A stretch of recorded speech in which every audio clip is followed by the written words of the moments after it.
seres vacíos nos observan. Hasta hoy se registran muchos reportes de actividad paranormal en él.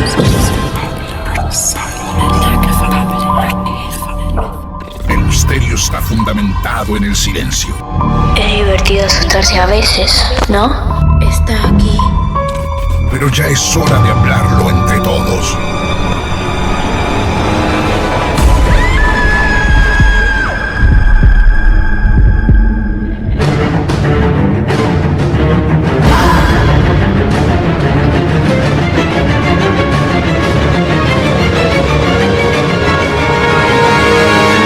Esto es Martes de Misterio.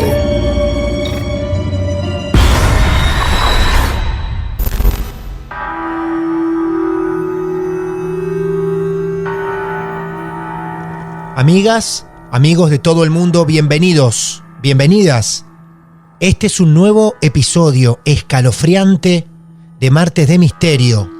Mi nombre es Martín Echevarría y juntos vamos a ser testigos de la historia real de una nueva protagonista llamada Carolina, donde ha confiado en los que hacemos Martes de Misterio y en ustedes, los que escuchan semana a semana, para introducirnos en una casa fría, oscura, totalmente incómoda para habitar.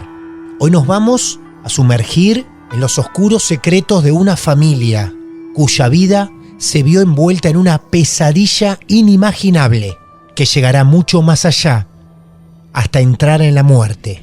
Por eso a partir de este momento les pido la mayor atención posible para que puedan acompañarme en este viaje a través del misterio, del horror, de la maldad, para poder ayudar a la protagonista de esta noche a enfrentar recuerdos del pasado que hoy por hoy la siguen atormentando. De Mar del Plata a España viajamos. Ella ya nos está esperando. Hola Carolina, buenas noches, bienvenida a Martes de Misterio, ¿cómo te va? Hola Martín, buenas noches acá desde España, que yo estoy por acá, muy bien, gracias. Ahí estamos muy en bien. España y vos sos colombiana, ¿verdad? Sí, yo soy de Colombia, soy de una ciudad que se llama Cali. Nuestra protagonista de hoy, ¿cuántos años tiene? Tengo 42 años en este momento. Pero cuando empezaron todos estos sucesos, yo tenía más o menos 17 años. Bueno, jóvenes 17 años, plena edad adolescente, sí, para la historia de nuestra protagonista, que está en España, que nos escribió y nos dijo que tenía su historia real para contar. Carolina, te empezamos a escuchar a partir de este momento muy atentamente. Bueno, como te dije, yo tenía 17 años en ese momento, era adolescente.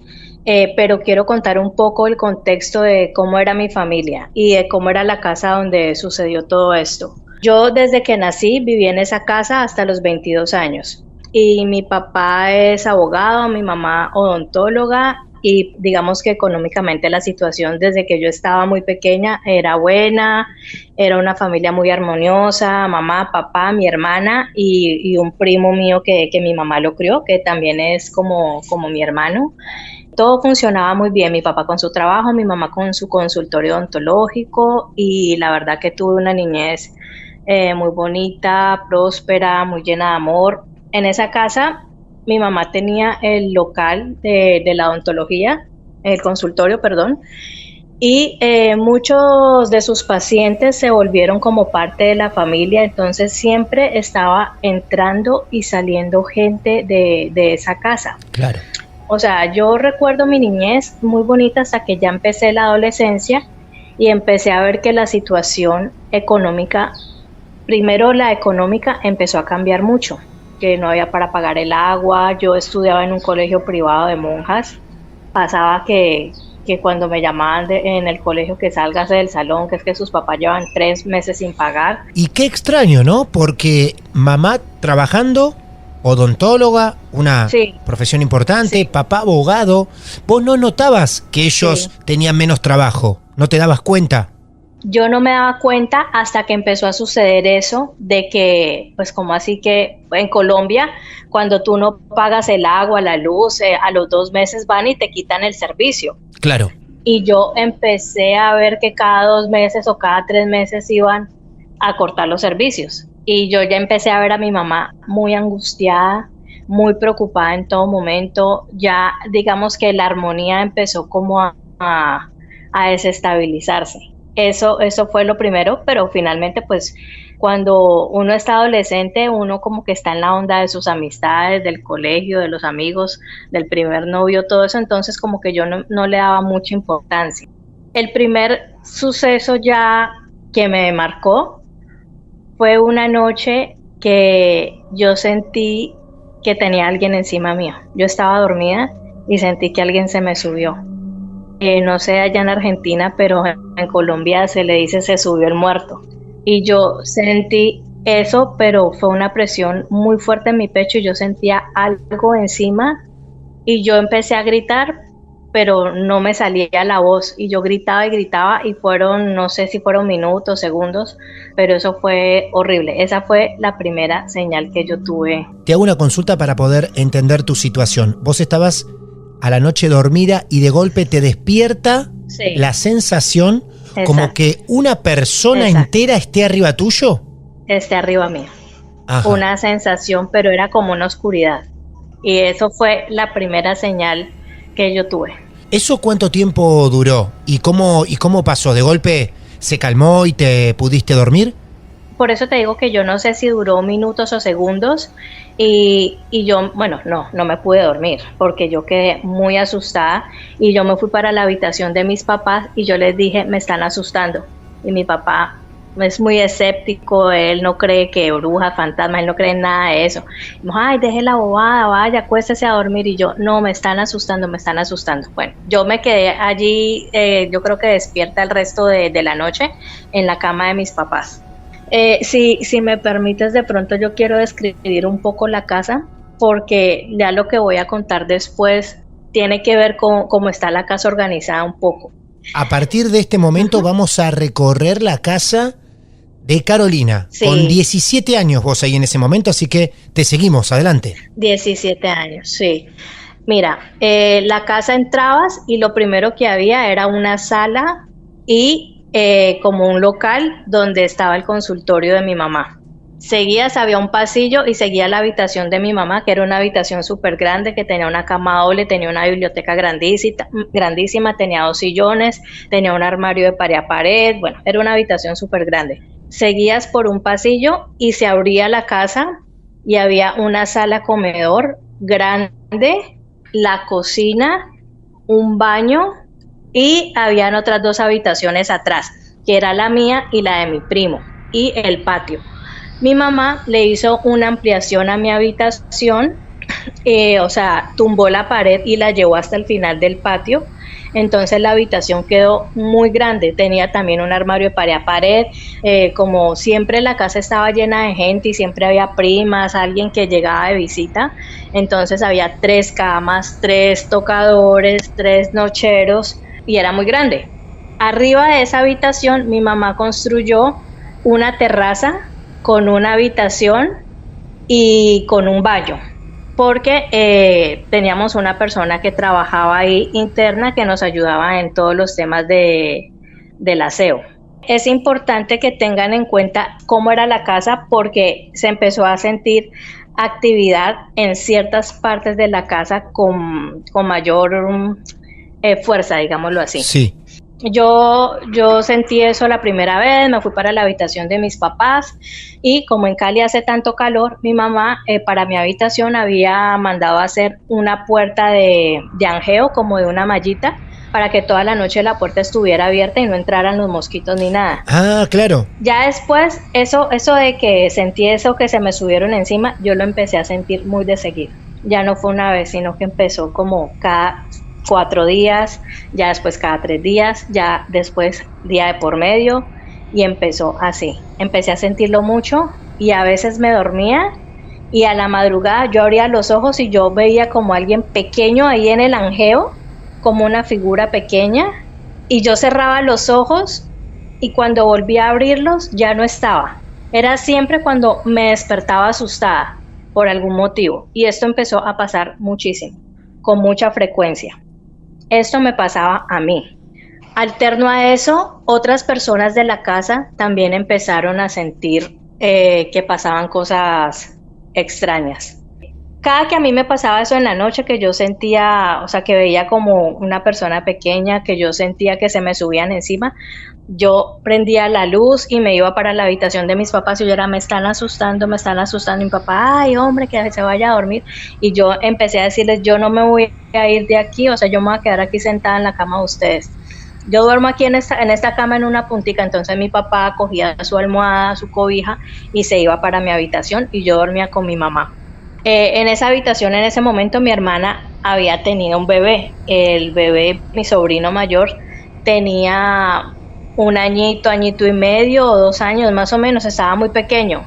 Él ya hablaba y él se empezó a despertar a medianoche llorando y lloraba y decía, en la cama hay un animal. Entonces pues todos sacudiendo la cama a medianoche, que hay, que de pronto una cucaracha, algo, y no había nada. Y el niño empezó también, y el niño empezó a decir que en el espaldar de la cama, las camas eran de madera, y empezó a decir que en la cama hacían así y rasguñaba, decía, rasguñan, hay una rata, decía el niño. Él sentía eso. Entonces, en el espaldar, en su cabecita. En su cabecita.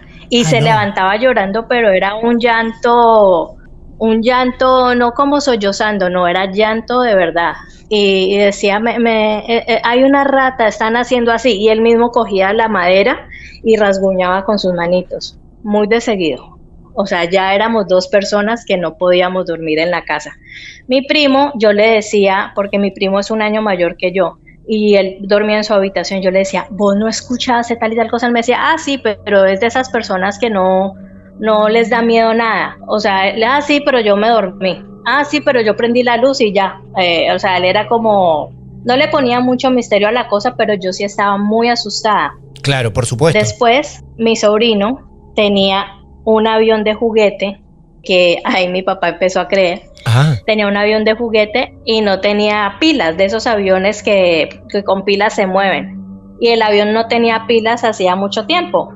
Y a mi papá, cuando se fue a dormir a la habitación, que porque yo fui a la de él, que porque me estaban asustando y él se fue a mi habitación, prendieron el avión.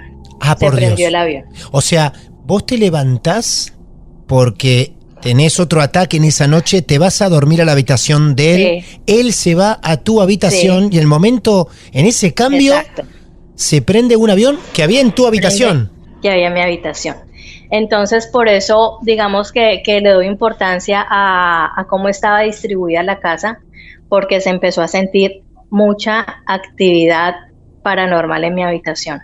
Empecé a sentir, y no era yo la única, porque pasaba también en el día, que se sentía, pues como la situación económica estaba ya tan mal, pues no podían pagarle a nadie para que nos ayudara con los temas de la casa, del aseo y todo eso. Entonces arriba la habitación que les conté que había en la terraza y el baño quedaron desocupadas, allá no había nadie, no vivía nadie. Y en el día y en la noche era peor, se empezó a escuchar que caminaban y tiraban la cadena del baño. Y eso lo escuchaba, a veces llegaban mis tías o alguien y, ¡ay, quién hay arriba! Soltaron el baño. Era así, y en la noche era peor, y en la noche ya se empezó a escuchar que bajaba alguien por las escaleras, que bajaba alguien por las escaleras. Me estoy erizando en este momento. Sí, me imagino, aparte lo estás contando con una pasión, con una verdad lo estás contando, Carolina, como si lo estuvieses viviendo en este momento. Los últimos acontecimientos que me contás, desde el avión, el baño, la gente que caminaba arriba, tiraban la cadena del baño, hacían correr el baño arriba. De estos acontecimientos, ¿eran también testigos tu papá y tu mamá? Quiero creer. Sí, claro. Y ya mi papá empezó a creer un poco más. Claro. Y a mi mamá le sucedieron 2 cosas. Una, estaba ella acostada en su cama leyendo, y eso que tiene la mirada en el libro, pero alcanza a ver el resto del reflejo. Vio una sombra parada en la puerta de la habitación de ella, parada con la mano en la puerta. Vio una sombra, vio algo negro ahí. Eso fue también algo que le pasó a mi mamá. Uh-huh. Y ella estaba sola en la casa, y en Colombia los lavaderos de ropa, o sea, donde se lavaba la ropa antes, en los patios, eran muy grandes antiguamente. Entonces estaba mi mamá allí lavando a mano, y vio que la iban a coger por detrás. Vio una sombra en el reflejo en la pared de azulejo de baldosa en esa época. Vio que la iban a coger. Entonces mi mamá se quedó quieta y empezó a orar. Y cuando ella empezó a orar, la sombra le pasa por el lado y sube las escaleras a la terraza. Ah, no, por favor. ¡Qué momento! Y lo que pasa es que todos estos sucesos, sí, porque era mucho, o sea, yo te estoy contando y son muchas cosas, pero esto fue en el lapso de más o menos 5 o 6 años, aparte de todos estos temas que eran muy repetitivos. El último año y medio, antes de que esa casa pues ya no fuéramos de ahí para siempre, el último año y medio yo me fui a vivir donde mi abuela porque yo no podía dormir, yo no dormía. Y yo decía, yo no puedo estar así sin dormir.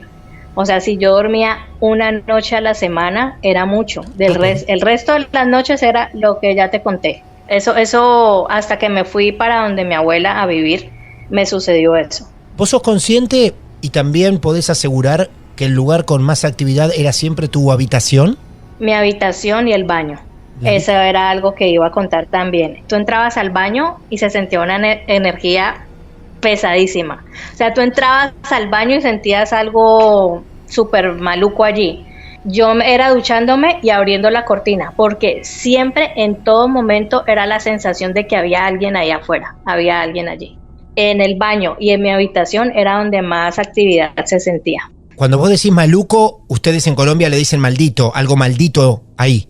Sí, exacto, una energía negativa, una presencia. Claro. Era una presencia, no tanto energía, sino una presencia, se sentía ahí alguien. En el lapso de este tiempo que te digo, nos asustaban, la casa empezó a ponerse fría. Ajá. Y Cali es una ciudad donde todo el año hace calor. Claro. Donde todo el año estamos entre 28 y 32 grados, y esa casa se sentía fría. Empezaron a pasar cosas, digamos que a nivel personal, mis papás cada vez peleaban más. Ellos, después de esa casa, ellos se separaron. Ellos en este momento ya son muy mayores y ya están en un hogar geriátrico. Mi mamá tiene Alzheimer, pero ellos no volvieron a ser pareja después de eso, de esa casa. Siguieron viviendo juntos, pero nunca más volvieron a dormir juntos ni a ser pareja. O sea, se la llevaban, pero su relación se rompió totalmente. La casa empezó a tener un deterioro físico también. Mi familia no era una familia rica ni de dinero, pero era una familia acomodada, vivíamos bien y la casa era bonita, pero la casa empezó a tener un deterioro físico. Es como si se fuera cayendo, poco a poco. A medida de que más había actividad paranormal, la casa se empezó a deteriorar. Empezaron a salir humedades, empezaron a pasar cosas, que hay que arreglar tal cosa, que se dañó esta madera, y empezaron a haber daños muy graves. Entonces una vez yo llegué de trabajar, porque yo ya empecé a trabajar, cuando llegué ya no había cocina, había un socavón en la cocina, había un hueco donde queda el lavaplatos, donde estaba el mesón, donde estaban los muebles para poner los platos y las ollas, había un socavón, o sea, como que hubiera entrado una retroexcavadora y hubieran sacado toda la tierra. Y los platos, mejor dicho, en la mesa del comedor. Y yo, ¿qué pasó aquí? No, que empezó una humedad y a salir un agua. Entonces tuvieron que llamar a un fontanero. Cuando llegó el fontanero, empezó a picar y empezó a salir agua negra con animales, una asquerosidad. Y en esas llegó la vecina, que se le había pasado el agua a ella también y que le había creado también un problema a ella. Entonces imagínate, mis papás sin plata, ese daño, y había que arreglarle de repeso a la vecina. Primero fue la vecina y nos quedamos varios meses con ese hueco ahí, que pasar por esa cocina era tenebroso, porque tú pasar y ver un hueco ahí de tierra, y había que lavar los platos en el patio, ya había que cocinar de otra manera, o sea, empezó a cambiar muchísimo la casa. Los últimos minutos te escuché sorprendido, sobre todo cuando tomaste el relato de la cocina y ese pozo con bichos. Un hueco, cucarachas, o sea, era algo súper desagradable. Pero primero pues había que arreglar lo de la vecina y Y fueron varios meses que nos quedamos así. Mi mamá cada vez más deteriorada, más angustiada, y toda la gente que iba a la casa dejó de ir. La casa empezó a quedar sola. En el momento que yo lo estaba viviendo, yo no era como tan consciente de eso. Cuando salí de esa casa y ahora que han pasado los años, yo digo, el daño fue demasiado grande. El daño que le hicieron a mi familia fue demasiado grande, y ya puedo ver como en retrospectiva todo ese deterioro. De verdad que cuando quieren hacerle mal a alguien o quieren matar a alguien, el que es malo hace lo que sea. Te voy a hacer 2 preguntas, Carolina. Primero, ¿esa casa siempre fue de ustedes o de tus padres? Porque vos naciste allí. ¿La construyeron ellos? No, ellos la compraron hecha. ¿Y nunca supieron nada de esa casa, de la historia de esa casa? No, la compraron hecha, pero creo que era de constructora. O Bien. sea, no había habido dueños anteriores. Bien, perfecto. Y entonces ahora te pregunto, porque quizá la cosa no viene en el gen de la casa, en las entrañas de la casa, pero a lo mejor viene desde algo que vos asegurás que le hicieron a la familia. Sí, resulta que mi mamá pues ya tenía muy pocos pacientes y todo, y le llegó una paciente que ella es como vidente. Ella es de una parte de Colombia que se llama Medellín, y ella fue al consultorio de mi mamá la atendió, y cuando mi mamá terminó la consulta, ella le dijo: en esta casa pasa algo, aquí hay algo, discúlpeme que le diga, pero yo soy vidente, yo veo cosas. Mi mamá no sabía eso porque simplemente le remitieron un paciente. No le remitieron una vidente sino un paciente para odontología, y mi mamá le dijo: sí, lo que pasa es que en esta casa la verdad están pasando cosas, y ella dijo sí, y ella hace consultas y todo. Yo cuando ya tenía como unos 19 años fui donde la señora, y ella me dijo que en mi casa habían hecho una brujería, pero no de esas brujerías que a veces se encuentran en casas, que se encontró un paquete, que se encontró algo enterrado en una planta, que se encontró que pelos, que un muñeco con un alfiler o cosas así, que muchas veces se escucha eso. La señora me dijo: allí no pusieron una brujería de esas, pusieron un espíritu para arruinarlos y para sacarlos de esa casa y para que la familia se destruya. ¡Wow! Por eso ustedes se están quedando solos, sino que fue un espíritu. Y decía, y por eso su mamá ha visto sombras, por eso alguien camina en la terraza, por eso tiran la cadena, por eso sientes a alguien encima tuyo, por eso el niño dice que hay una rata en la cama, porque es un espíritu.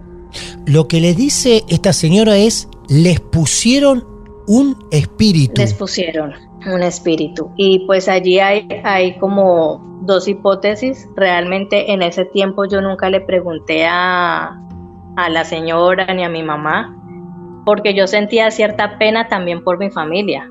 O sea, yo ese duelo lo estaba viviendo de una manera diferente también. Y entonces ella lo que me dijo es que mi papá como que se había conseguido otra mujer y ella quería separar a mi mamá y a mi papá. Y una tía mía decía: mi hermana estuvo saliendo con un hombre casado y la esposa de ese hombre es de Buenaventura, una parte de Colombia donde se maneja muchísimo la magia negra. Entonces realmente yo nunca supe cuál de las dos era, y a mí me daba mucha pena preguntarle eso a mi mamá. Aparte de que después de eso, desde que empezaron esos sucesos y todo, mi familia tuvo un retroceso tan grande, y mi mamá y mi papá, que yo no me atrevía a preguntar. Esa casa mis papás la hipotecaron porque ellos se llenaron de deudas, y finalmente la casa se perdió, la casa la remataron. Después empezó a deteriorarse más la casa, la pintura, humedades, goteras, y lo último que pasó fue que el techo empezó a caerse. El techo de la segunda sala que daba con mi habitación empezó a caerse, como pedazos de pintura y todo eso. Y un día mi papá me llamó y me dijo: Carolina, hay que terminar de sacar las cosas porque ya la casa la remataron, ya la casa se perdió. y tenemos que sacar las cosas. La sensación fue horrible. Horrible. O sea, aparte de la sensación de pérdida y de tristeza, el techo se empezó a caer y para que no se terminara de caer del todo, lo que hicieron mis papás fue poner unas vigas de madera, que en Colombia se le dice guadua. Yo no sé si en Argentina existe eso. Es como un bambú grueso. Claro. Así de madera. Y el techo se veía como rasgado y había partes donde se alcanzaba a ver el cielo. Y esa es la última imagen que yo tengo de esa casa, la imagen. En cuanto a la destrucción que tuvo mi familia, yo pienso que ya apenas en este momento, los que quedamos, estamos saliendo un poco a flote, porque después hubieron más sucesos. Mi papá, antes de irse de esa casa, le dieron 2 infartos, le dio un derrame, la situación era de verdad invivible. Años después, mi hermana pues la mataron, a mi sobrina también. ¿Mataron a tu hermana? El que escuchaba, sí, y a mi sobrina, y mi sobrino, el que escuchaba a la rata. Él es una persona supremamente violenta, que mis tías a cada rato decían, llevémoslo a la iglesia, a ver que le hagan un exorcismo, que le hagan algo, porque esa es una persona que se descontrola muchísimo. Él está viviendo en este momento en Estados Unidos, pero tuvimos muchísimos problemas con él. O sea, mi familia se destruyó. Te digo que los que quedamos, porque ahora mi papá y mi mamá viven en un hogar geriátrico. Mi mamá tiene Alzheimer. A mi papá le está empezando. Mi hermana, cuando murió, dejó un niño de 5 años y él ahora tiene 18 y él es como mi hijo. Él está en Cali, pero él viene para España y prácticamente quedamos nosotros 2, porque mi papá y mi mamá están en el hogar, mi sobrino en Estados Unidos y estoy yo acá en España. Yo la verdad estoy atónito, porque la historia es muy incómoda, con sucesos increíbles, paranormales, muy fuertes, pero al mismo tiempo te genera una tristeza. Es como que hayan quedado todos malditos de ese lugar. Exacto. Digamos que no es uno victimizarse, porque yo odio victimizarme o los pobreteos, que pobrecito, no. Pienso que los que hemos quedado hemos tratado de ser muy resilientes y hemos tratado de salir adelante y no ha sido fácil, pero yo pienso que en este momento ya hay luz al final del túnel. A veces pienso, o sea, es muy doloroso para mí que mi mamá tenga Alzheimer, pero a veces pienso que tanto dolor y tanto sufrimiento, su cerebro lo que ha hecho es bloquear todo eso y de una u otra forma en este momento ella ya está tranquila y ya en el lugar donde está ya está feliz. Decir que mamá está tranquila teniendo Alzheimer, una enfermedad horrenda para transitar, ¿no? Y para las personas que también rodean a ese familiar, pero vos lo tomás como un alivio para ella, para que olvide todo esto, incluso el amor por tu papá, el amor por la familia, la muerte de tu hermana, que es su hija, es increíble, de su nieta. Para vos es un alivio que ella tenga Alzheimer. Es para tremendo mí, esto. O sea, es muy duro porque yo todos los días la llamo, o sea, ella no ha perdido la memoria del todo. Claro. Pero yo todos los días la llamo, pero a mí me da miedo que cuando yo ya vuelva a Colombia ella ya no se acuerde de mí, y yo sé que es el Alzheimer, porque yo acá en España cuido a una persona con Alzheimer, y es una enfermedad muy, muy dura. No, por eso. Pero yo la veo en fotos, cuando hablo con ella está contenta, hace actividades, pinta, hace manualidades, y yo digo, o sea, de una u otra forma, Dios en este momento está siendo misericordioso con ella, porque tener uno la edad ya tan avanzada y seguir cargando esas cosas me parece muy duro, me parece peor. Pues es lo que yo pienso. De pronto habrá muchas personas que no estén de acuerdo conmigo. No importa el afuera, Carolina, cómo lo miren, con qué ojos, es tu caso, es tu vida, nadie ha transitado todo lo que transitaste vos. Y nadie, nadie lo vivió como los que estuvimos ahí. Claro, es impresionante. Pero han sido muchísimos años que se ha arrastrado ese lastre. Son muchos, muchos años. La verdad que es impresionante la cantidad de casos donde una brujería, una maldición afecta tanto a una familia, el daño que se puede llegar a hacer por un desamor, por un desencanto, por lo que sea, llegar a acabar hasta con la vida de parte de la familia, que queden así, todos maldecidos, todos malditos. La verdad que para nosotros es un agradecimiento enorme, sobre todo, lo digo siempre, cuando confían en contar ya una historia esotérica, extraña para el resto de la humanidad, pero aún más cuando hay un tono triste en la historia, donde pasan cosas bravas de verdad, que aún así lo quieran contar con nosotros, la verdad que lo agradecemos doblemente. Gracias, y eso sigue siendo terapia y catarsis. Ojalá un poquito en esta charla que tuvimos te hayamos aliviado algo, amiga. Sí. Yo creo que sí. Muchas gracias y bueno, y está muy, muy bueno el podcast. Un beso grande. Estoy súper enganchada. bueno, un beso grande de Argentina a España. Gracias, Carolina. Bueno, que estés muy bien. Chao. Adiós, hasta luego, adiós. Salieron todos malditos de esa casa para enfrentar la vida de alguna manera. Un daño enorme. A través de una brujería, nos preguntamos, ¿de magia negra? La cuestión es que acá, una vez más, alguien confía en nosotros y en ustedes, en contar su drama, porque lo de hoy terminó siendo así. Un verdadero drama para la familia de Carolina, que atravesó todos estos momentos esotéricos, paranormales, como pudo, y hasta donde tuvieron fuerzas. Si la protagonista de esta noche se animó a tanto, ¿cómo no se van a animar ustedes? Aquí los estamos esperando. Nos pueden contactar a través de nuestras redes sociales, @martesdemisterio, en mi cuenta personal, @martinderadio, nos mandan un mensaje privado, nos escriben, martesdemisterio@gmail.com, y de esa forma nos contactan para saber que ustedes también quieren ser parte del mundo de Martes de Misterio. Pasan las semanas, los meses, los años, y aquí seguimos con vida, gracias a sus historias reales, como la que hoy nos regaló Carolina, de Colombia, España, al mundo. Gracias nuevamente, nos encontraremos seguramente en el próximo episodio. Mi nombre es Martín Echevarría y les deseo a todos, a todas, muy buenas noches. Martes de Misterio. Justo cuando creías que ya nada podía sorprenderte,